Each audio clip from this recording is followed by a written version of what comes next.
Welcome to the Practical Futurist podcast, a bi-weekly show all about the near-term future with practical advice from a range of global experts to help you stay ahead of the curve. Every episode answers the question, what's the future of? With voices and opinions that need to be heard. Your host is international keynote speaker and practical futurist, Andrew Grill. Welcome to episode 10, yes 10 of the Practical Futurist podcast. Today's guest is Lauren Walker, who is the Chief Operating and Data Officer in EMEA for leading agency Dentsu Aegis. Lauren joined the group in 2017 from IBM and leads a team of more than 600 people across operations, market research, social science, digital and data science, and engineering. She spent a decade at IBM with a raft of senior roles, most recently head of data strategy partnerships for Europe.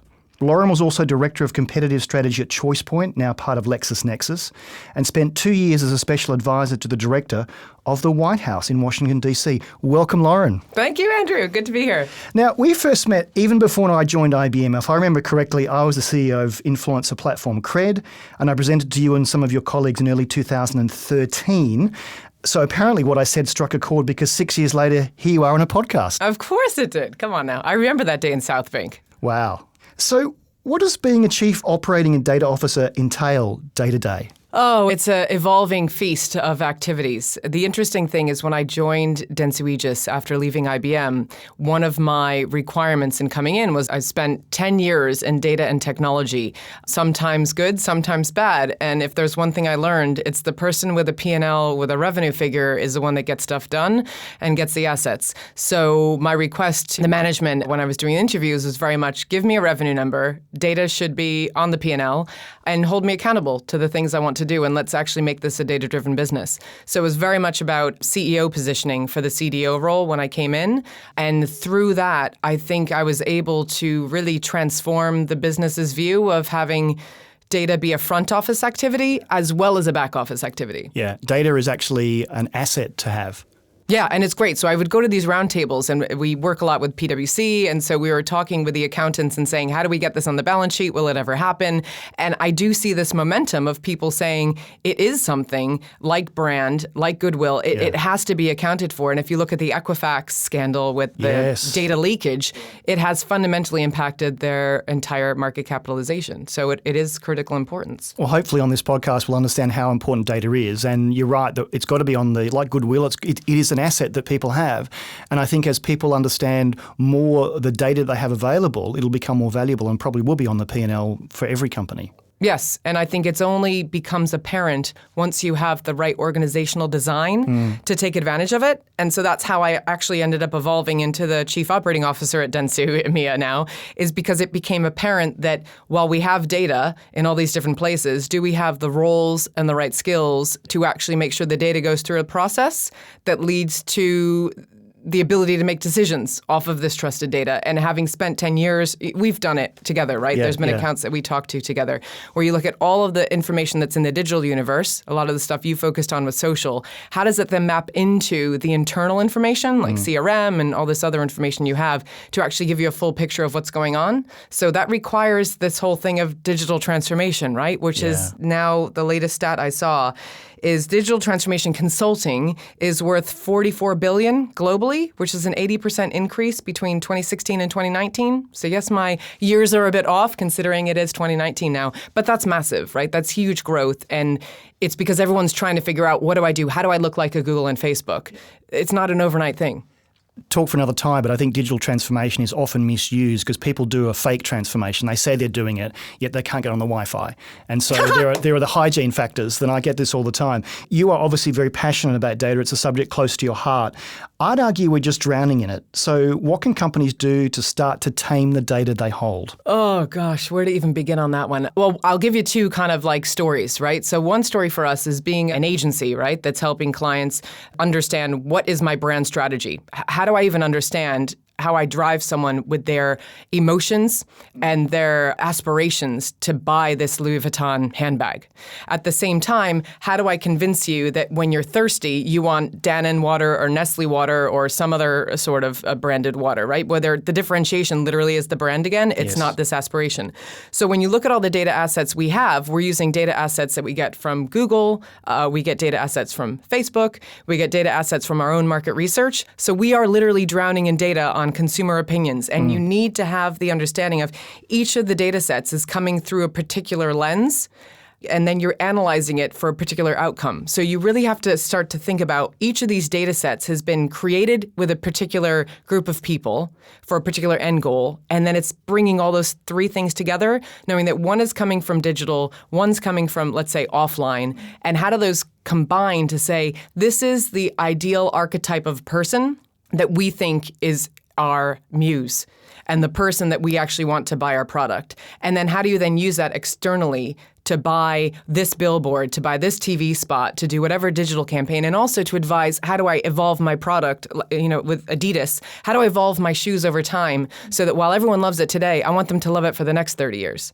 So that's like one side of the story. The other side is I'm currently rolling out Salesforce CRM internally inside my company, as well as Workday, as well as D365. So we have three massive master data systems of record for our finance information, for our HR people information, our talent, and then our actual pipeline. So that's a whole nother set of data that you can drown in. And if you don't, again, make sure that the people using it understand what the tool is for and what the definitions are for each, let's say, cell, then it becomes useless. So the drowning thing is quite interesting, how there's a functional drowning in my operating role, and then there's the whole creative marketing media side of how do I use that to then drive a business outcome around people buying something. Often in my keynotes, I challenge the audiences to look at all the sources of data they have and how they might acquire. I'll give you a good example. I spoke to Technogym, who do gym equipment, and a bunch of gym owners. I said, look, you all have free Wi-Fi in your gyms. Do you know that because everyone has a unique MAC address, you could find out where people move around the gym and how often they spend on the treadmill versus, and they went, we haven't even thought of that. The data is actually there. You can actually go and get the data, but they don't know what to do with it. So you sound like you're drowning in data you know that you have. And I try and actually open up sometimes the source of data. And I remember I did it for a train operating company. I did my keynote, then an hour afterwards we had these roundtables.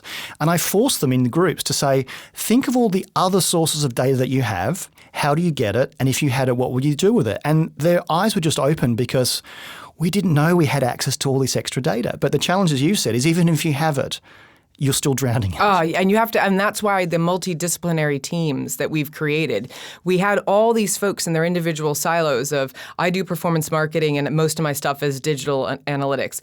I'm just doing data platforms and engineering. I'm just looking at market research and people who answer these kind of response pilot group information.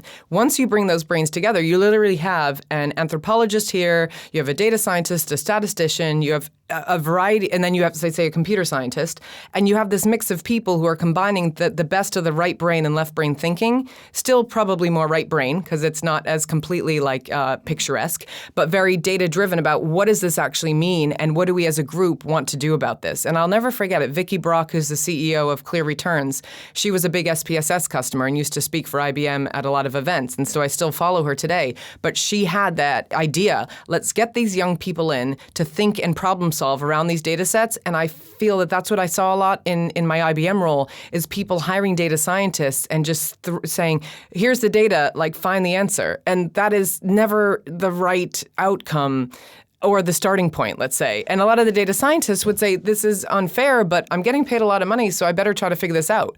And so I think it's evolved now that you see data scientists who've kind of leaned into the business, who've picked up a domain, who've followed on that area and can speak the language. But that's where I feel so fortunate with my career, having been a political science and Spanish double major, did some stuff in politics, as you mentioned, ended up at a data company, and then went to IBM where I learned loads of things that really have made me where I am today, right? the process, the exposure on multinational level was huge. Even your current company, it sounds like data got you promoted. Yeah, it did. It did. I'm loving it. Brings me neatly to the role of the Chief Marketing Officer. The CMO role is evolving, and it has to evolve. I'm seeing the required CMO skill sets now moving into an area where they must be both data and tech literate, not just having mastered the discipline of marketing. More recently, we've seen the rise of the Chief Digital Officer, CDO, to bridge the CMO and CTO roles. What's your view on the digital literacy needed for these C-suite roles going forward? And is the Chief Digital or Data Officer here to stay?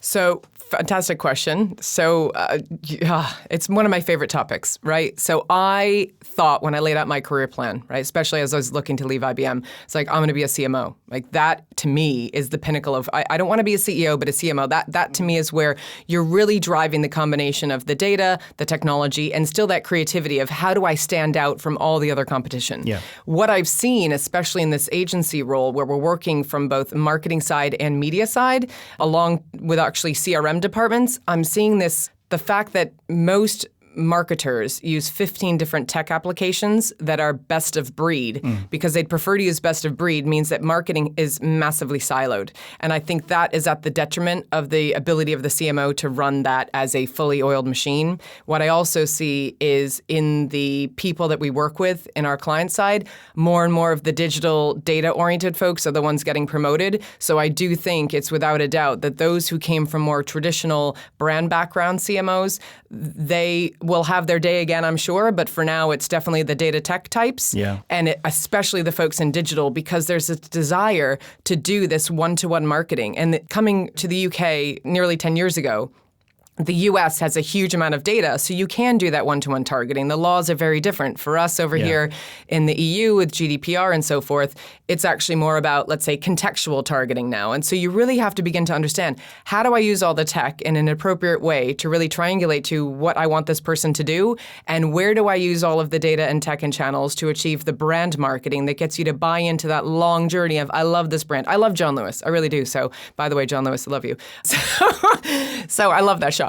And so if you think about that, therefore, as people look for places to buy in a very noisy, attention disruption environment, you need to be able to guide that. And so I do believe that the digital officer is actually oftentimes evolving into the CMO, but they have to have that understanding of that market research, that brand side. And I know Matthijs Preschern, who used to work with me at IBM as well, he's done a couple CMO roles, and he's been quite vocal on LinkedIn about let's not forget the right and left brain of marketing. But there definitely is, back to digital transformation, loads of technology companies coming in, selling the dream, marketing transformation. It's the new ERP, didn't you know? And that's where I'm, again, as a client of Salesforce, but also a partner with Salesforce. We were the #1 agency partner for Salesforce last year. I know that that is a big part of what's going on. So it's actually the CFO, the CEO, and the CTO who I think are buying the tech that the CMO then has to use. So if that CMO is not skilled up to understand it's about the process and the people that are in 15 silos, that's part of my dysfunction, the technology is not going to solve that. Now, like you, I was glued to the Netflix documentary The Great Hack, which focuses on the Cambridge Analytica expose from 2018. What can we learn from this? What did you learn from it? You was freaked out as I was. I mean, I have to say, having worked on political campaigns, having worked in the White House and studying politics, this really hit me near the core of my heart, especially because I do believe in the fact that all of us should own our own data. Having worked at Choicepoint, which spun out of Equifax, which is now part of LexisNexis, I understand the importance of having these data brokers and data aggregators who can help us understand pre-employment screening and make sure we're screening the right people and that the right people have credit. But let's make sure the credit scores are built on things that are not biased because there's a confirmation bias that's in the data models. Just a little side note there.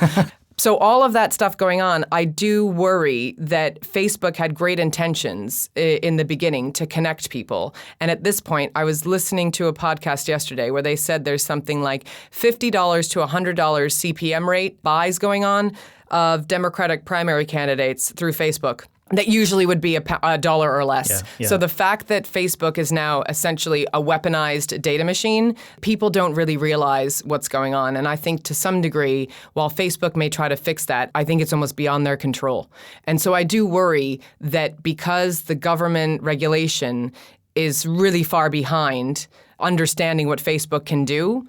We need to really review, is Facebook a technology company or a publisher? And if it's a publisher, then we need to really look at it as CBS Viacom. We need to look at it as whatever Oath and Verizon are now, and all the other big multinational TV plus print publication companies are. And I think that's why they're struggling, right? So you've pretty much got the walled gardens of Amazon, as we call them, right? I didn't know that term when I was at IBM, but you got the walled gardens of Google, Amazon, and Facebook. Of course, you got Tencent, and you've got Alibaba. So you literally have, that is where you do all your digital marketing. And so back to my obsession and my client's obsession with targeting people, most of the marketing dollars now to talk to people are not going into television.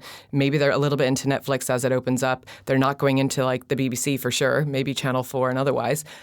But we're actually starting to create this monster that feeds itself such that the only news we'll ever see will actually come through those walled gardens who are bigger than any government. And so as a human being who believes in free will still to some degree, I do think people need to understand what value exchange is really happening here. And with Google, I think we get a gateway into the internet, we get maps, we get this other information. I think Facebook is a bit different in terms of the true value it brings to humankind. You said my favourite phrase, value exchange. I talk about that a lot in my keynotes, that the consumers are now becoming wiser. I think what happened in 2018 when Cambridge Analytica and the Guardian expose happened, and it then made the front page of the news and the Evening Standard and all the tabloids around the world, people on the street were going, Facebook did what with my data? I'm Australian, so I spent a few weekends ago, I spent a whole weekend reading a new report by the Australian government. They basically looked at the market power of Google and Facebook in Australia. Now, you might say Australia's a small market, 23, 24 million people, but the ACCC, the Competition Commission, did a really deep, it's a 600-page report. They even went to look at the privacy controls and how you can't negotiate when you actually want to sign up for a Facebook or a Google. And if you've got 4 hours of your time, it would be a really interesting thing to read, because I think what's come out of what's happened in Australia will happen here in the EU and eventually the US. They are becoming very, very powerful. I'm going to take a risk with the next question. I talk a lot in my keynotes about a thing called digital agents. And given you work for a leading advertising agency, this might be a little bit uncomfortable, but bear with me. The digital agents are AI-powered personal assistants that combine all of the data on us that already exists on our phones, our next meeting, our next plane trip, our bank balance, when our health insurance is due, etc. It helps manage the minutiae of our lives. And if you have a personal assistant, he or she might do some of that for you at the moment. But imagine an AI machine. You've got 2 mobile phones in front of you. Your whole life is on that, and AI would be very powerful. Now, this is where, if I'm in front of an audience full of marketers, they become very uncomfortable. I think, as a futurist, we're 3 to 5 years away, possibly sooner, from having our own AI-powered digital assistant run our lives and do digital deals in milliseconds with our trusted suppliers via APIs or application programming interfaces. This means that we'll have to write ads for robots because I'll never see a traditional advertisement. This could change the advertising industry forever.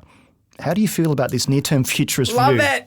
Andrew, I love it, which is I really believe in brand marketing and the long-term connection that you have as a consumer with a brand rather than the performance buy it now, get you down the conversion funnel. Yeah. And I do think that there's a lot of marketing that we get that's get you down the funnel, so to speak, marketing terms that we are not massively appreciative of. And that's where you hear a lot of people say, oh, that latter advertisement's following me all around the internet and it's showing up inside my news It's feed. not retargeting, it's dumb targeting. Yeah. And part of it was actually the GDPR and the ICO interpretation of GDPR consent. The current situation now in France, the ICO in France, I forgot the name of the actual body, has a French name, obviously. Yes. They have now legislated, it's going to effect in July of next year, that most of the cookies that are on a website now have to be automatically opted out to the extent that it's only the very, very essential elements that were allowed, which basically means that the cookies you have for even UX design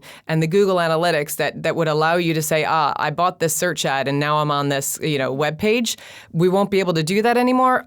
I'm kind of sort of pro it because I feel like as a consumer, I should be going to the website I know I want to buy stuff in, but that may end up just being, again, Amazon, Facebook, or Google rather than the brand's own website. So it forces the brands to be content providers. Yes. Add value to my life about not just why this widget is 5 times faster, but I actually derive emotional value from this thing. So a particular brand that I wear, it makes me feel better and part of a tribe, right? Or a guild. And you'll tell your tribe and you'll become your own influencer. And if you say something is good, I'll probably believe you because I know you. Exactly. And that's why we've seen so much with Instagram and Twitter and so forth with all of these social media influencers.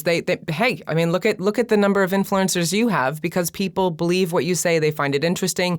And that is, I think, how things will evolve. So to the robot point, I think if that does happen, it's a great challenge that we should take on board. But it's because I believe in the power of brand and long-term planning. And I think what's happened is with Wall Street and other short-term thinking of the way people are paid, people are thinking more short-term than long-term. And therefore, I do worry that there will be no brands, right? That everything seems to be the same. And we do, almost through the robot, just say, this is what they said to buy, so I'm just buying that because my automated, Black Mirror episode said I should be this. I think the brand thing actually speaks to my model of the digital agent because if it learns my preferences and it learns that I'm always on the John Lewis website, I'm always buying things from John Lewis, then when a digital deal comes through, my agent will go, well, Andrew, we know he likes John Lewis, so we'll let that through.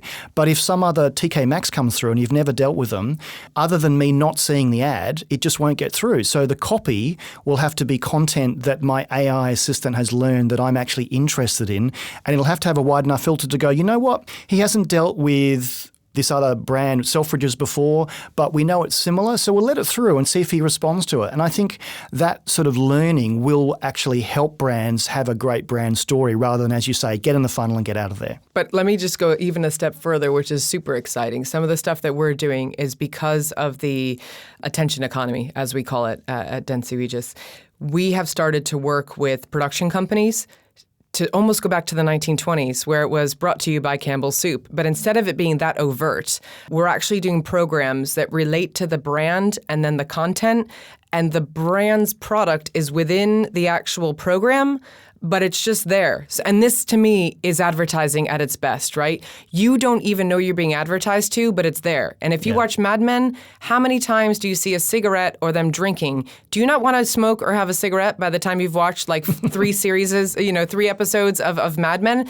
You don't even know what's happening. And so I think good marketing is subliminal. Yeah. And you end up doing something. And that's where, again, it's the coordination of all the different channels you have together, and you're receptive because advertising is not noise, it's content. And I think that is the beauty, and that's what I love about my job is how do we figure out the right operating model to make sure we have all the right skills working on all the different options that we have with the data available to help have data-driven brands and really happy consumers, because that's kind of the point.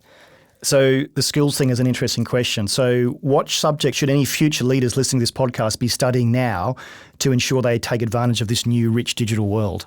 It's going to sound crazy, but I kind of feel, one part of me feels like anthropology and social science, like understanding people and human behavior is really critical. And then you you have to study technology. And I don't think, and this is really important to me, because again, I'm a poli-sci and Spanish double major, and while I did statistics and we did data, surveys and research, I don't think you need to succeed in data and tech being a STEM person.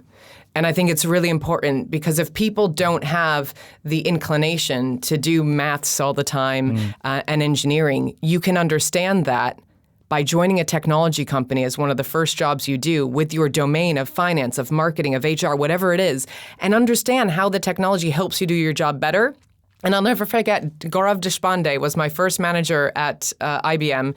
IBM had bought Trigo, and he's like, Lauren, if you're going to do product marketing, you have to understand how this product works, and you're going to scripting camp. Wow. And here I went after my MBA. I was like, all hot to trot. I got my marketing MBA now. I'm at IBM doing this cool job. And he's like, go to this class. And the first 2 days were about using the technology, and then it was into scripting. I was like, I've never done this before. But I loved it, and so from that day, I always credit him with, you have to know how something works to make it better, to sell it, and to adapt it to whatever environment you're going to use it. And so that is part of the ethos I still have today, that I need to know what are the ingredients in this thing, and most of the time this thing is technology. So how does this work? I'm the same. So while I'm a technologist and I study technology, I like to take things apart and understand how they work. So, for example, a few months ago, I bought a Wi-Fi pineapple, which is actually used by hackers to be a man-in-the-middle attack. Now, I'm not a hacker, but I wanted to understand how it worked and how vulnerable that people were. And I really have I call it digital curiosity. How does this work? How does this product work, and how will people use it? So you have the word data in your job title, or one of them, because you've got a long job title. What does it mean to be a data person? Yeah, so this is an interesting one. I have kind of the three lessons I've kind of learned in life being in, accidentally to some degree, the data field, right? And one of the things I found is the important things about being a data person is understanding your confirmation bias. And I think Tali Sharot, who from the UCL, she's done a lot of talks on the confirmation bias, and I saw her at one of the Huxley Summit meetings a couple of years back. And I brought it back to my teams and I said, wow, if you really think about this, in data science, and in Google and in Fair Isaac, there's a FICO score that does our credit scores. Who wrote those algorithms and what background did they have? And Fair Isaac was founded in like 1969 by two guys in the west coast of California. So how much of that model is still the same and was written by those two guys in California that had a particular view of what was credit worthy and not? And there's been loads about the underbanked not being accounted for and people with cash under their mattresses. And we have Brexit coming up, so maybe there's more of those now. There's Brexit coming up. I hadn't noticed. Yeah, exactly.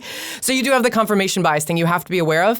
And if we didn't have it, like as humanity, we probably wouldn't be here, right? Because it's trying to help us make sense of everything. We have to have an opinion. You have to have an opinion about something. Exactly. And that's why it's important to know your bias is there and then surround yourself with people to challenge that bias. Okay, so that's like the part one was like the kind of this data lens.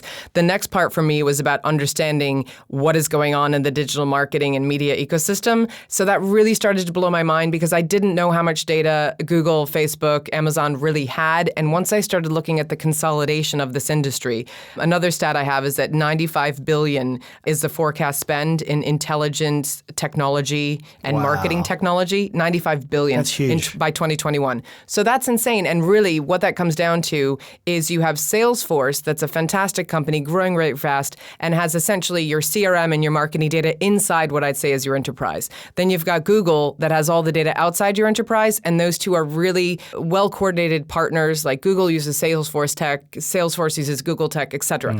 Put that together, holy God. That's Google has 7 billion people on their platform. Salesforce has everyone's CRM. Literally, there you go, done. I've got my entire connected value chain of all consumers with one ID. So that's kind of amazing in terms of understanding how does technology empower data and who are the vendors that are deciding the future landscape of, IBM had the mainframe. This is the next kind of iteration in that. And I will also say, I do think Microsoft and Adobe will be another one. And what if Amazon team up with SAP? Wouldn't that be interesting? So just some thoughts out there on that one? So these big tech companies are getting almost too big and regulators are now getting a bit nervous. And I keep talking about how 2018 was the year of regulated disruption. First with open banking and second with GDPR. I'm sure that as someone who deals day to day with consumer data, it's something that keeps you and your clients awake at night. What do you think are the key trends that will define digital transformation in a post-GDPR EU world?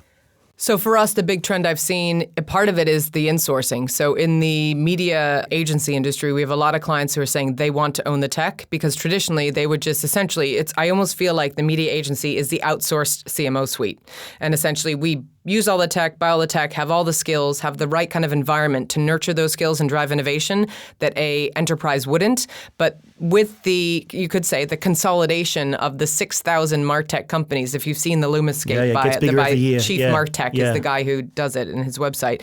It gets bigger every year, but at the same time, I did an analysis, and Salesforce, Google, Adobe, and to some degree Microsoft are picking off the biggest ones. And you had Tableau and Datorama both bought by Salesforce recently. Looker was bought by Google. So you look at that landscape and you say, well, I already know who the big guys are who are going to own everything. IBM, our alma mater, has exited completely and sold off all of their marketing assets. So in that environment, what I think is happening is people with the GDPR and the need to control their data, they're saying, I want to own the tech. So anyone I've outsourced to, I now want to own the tech license. I want to try to take it in-house and run it. And what I've seen is some car crashes of people trying to run it because marketing still doesn't get funded because you can't do the direct ROI on what they did because, again, we can't use direct one-to-one conversion because it's against the law. So there's a lot of reasons why marketing will always be a rounding estimation, and that's okay. because that is the part, you have to have some, again, art in the numbers of the world. Yes. So that's my belief in where that's going to end. It's going to kind of level out to some sort of equilibrium. But the fascinating thing, again, for you and your listeners, is I do think, back to the point, in this attention economy, with all these rules, with these walled gardens running, then if you work in a brand, you need to make a reason for it to be your app, your website, your store, your program, whatever the heck it is. People need to want to come to you because there's content that's worthwhile. And if that content is then on a platform that you own, that allows you to understand, this is Andrew Grill, and even it's not his robot, it's him. And here's all the things that I collect on him over time that allow me to personalize that experience. And actually, once I realize he's a power buyer, Andrew, why don't you come in and help us design some of our new products? Why don't you be a brand ambassador? Why don't I give you this kind of bonus? Not because it's your birthday, but because you've really shown really good customer feedback that's enlightening, not just is really cool. Yeah. So I think there's huge opportunity there. And so I think the GDPR is an opportunity for all of us, but it is a shift in the model. And so therefore people have to be ready for that. And so we are, but you know. I totally agree. I talk about, I'm a glass half full person anyway. I think GDPR is a big opportunity. The fact the Data Protection Act was 20 years old and it is now been brought into the 21st century, it's about time.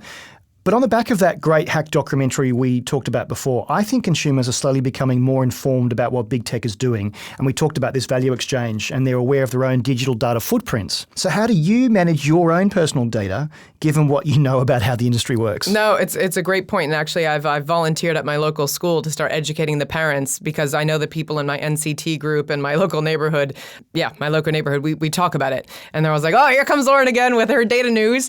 And I said, it's just about being informed. I don't care what you do as a result, but I think you need to be informed as to how this works. And I think the great hack was something I sent out to pretty much everyone I knew. And I said, please watch this, because you will start to understand that literally elections were swayed because they saw enough information, again, subliminally, that they did not vote in, I think it was Trinidad and Tobago. Is that where that happened? There was one of the places where they literally got one group of young people not to vote. Not to vote. Because that they whole know campaign, don't vote. Yes, It was insane. literally, it was a campaign, don't vote. And I thought to myself, that's what people don't recognize. Like, you can get people to do things, because that's why marketing is still getting funded for all these years, right? So for my own personal data footprint, I was like, where is the value exchange, to what you said? LinkedIn, I have a high value exchange. Yes. Google, I have a high value exchange.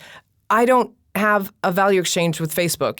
I did at a point in my life, but then I found it to be voyeuristic and not useful. And I look at all the things about kids who are now in suicide, who now the millennials who aren't having sex because they're afraid of body shaming and people taking pictures of them and posting it on whatever. So I do worry. And because, again, I have this data tech mindset of how all the acquisitions Facebook and Google are making feed into this walled garden of all the data I have, I ultimately will be able to know exactly who I need to target against a particular behavior. And I think that's the critical bit, right, Andrew? The critical bit is, yes, they have lots of data. And yes, people, I said earlier, the data scientist asking the question into the data, if they don't know why and how the data's been collected, then it's hard. But if you have a lot of people who are looking at certain things, who are starting to trend towards topics, who are responding really well, then you can ask that question within that source of data to say, this person's trending this particular way. So how do I get them to do this based on these levers? And that's a very, very different thing. And I think people think, I don't care if anyone sees my browsing habits. But what about your kid who's 1 year old, who's now 15, and you posted their entire life? What if they don't want that posted? So I definitely say, you should not be posting about your children because they have no voice. So there's loads of options available now where you can use your own emails. There's a new company called Wire, started up by the guy who started Skype. Oh, yeah. So it's a Swiss-based kind of WhatsApp that's not quite fit for purpose yet, but I'm all over it because it's encrypted and it's not for advertising. And I think that's it, right?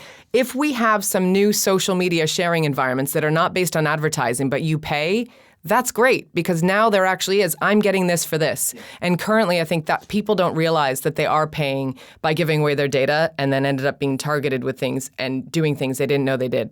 My favorite phrase is, if the product is free, the product is me. Yes. All right, so as this is the Practical Futurist podcast, what 3 things can our listeners do next week to embrace the power of data? Okay, so number one, we've already talked about the great hack. You've got to set some time in your diary to watch 90 minutes well spent. Yeah, 100%. It's on Netflix. And have your phone ready so you can talk to all your friends while you're watching it and say, oh my God, oh my God, oh my God. The next thing I think you should do is you should go into either Google or Facebook and basically ask for that download of what they have on you. And the next thing I think you should do is look at your phone, look at the settings in your Android or in your Apple phone or whatever, Huawei, whatever phone you're running, and understand how many of the apps you're actually using. What is the microphone on? Is there access to the camera? What and why do these apps need that? And are you even still using it? Because your phones are listening. Because let's go back to my really critical thing. Voice search is the next search. The current battle right now is over who wins the voice search. Is it Apple with Siri? Is it Amazon or is it Google? And yes, Microsoft is trying to be in there with theirs. But at the same time, it's no longer going to be a typed thing. Think about your kids asking Alexa things. So all of your apps that are on are actually taking in listening, not because they're trying to do anything now, but they're trying to understand and build that database that already exists in words. And episode 3 of the Practical Futurist podcast, we had James Poulter. It was all about voice, and we talked about this, so go back and listen to that. Finally, Lauren, how can people find out more about you and your work? Oh, wow. Well, follow me on LinkedIn because I love to say all sorts of stuff there and keep you alert of the data trails that you lead. But you post great stuff. I learned a lot from your stuff. Oh, thank you. And I also try to make it fun, right? I'm a huge American football fan. And so when I wrote the latest one, inspired by the HBR article, it was very much about the data offensive and the data defensive. So I do think it's important to see how the CDO title is evolving, how data in business is evolving, and really back to your point about the future CMO. Every role, my COO role, the CFO, all of us are using data, but in a very, very new way. So if you understand the anatomy, let's say, of a business and how that data flows, you will be that much better at that role. And I do think those are the people that will then rise up into these roles into the future. Lauren, thank you so much for your time. It's great to have you on the show. Thank you. It's been really fun. Can't wait to see you again. Thank you for listening to the Practical Futurist podcast. You can find all of our previous shows at futurist.london. And if you like what you've heard on the show, please consider subscribing via your favourite podcast app so you never miss an episode. You can find out more about Andrew and how he helps corporates navigate a disruptive digital world with keynote speeches and C-suite workshops at futurist.london. Until next time, this has been the Practical Futurist podcast.